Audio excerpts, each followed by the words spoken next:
We have so many families who have seen that their kids or their relatives organs like liver and kidney and heart are donated, and they are surviving, and there have been limb donations which have been done recently, and the entire limb has been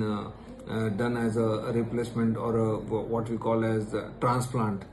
And they can actually see the physical organs being functioning and giving new life to the patient. Similarly, if they see their skin, their patients, their own relative skin has helped saving a life of a patient or a B patient, I think they'll be very very happy and satisfied that finally